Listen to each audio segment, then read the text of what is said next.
Hello, in this video we're gonna check if Fortnite is available on Motorola Edge 30. So in order to do this, I'm gonna open Google Play Store, but as we all know, Fortnite is not available right there. But we can always try.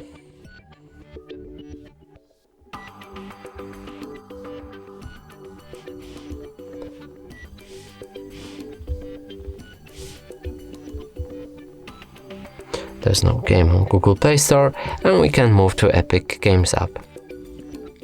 So here we can actually see Fortnite. You can get this app from Epic Games Store website, and we can launch it because it's already downloaded. So that means you can play Fortnite on this Motorola Edge 30.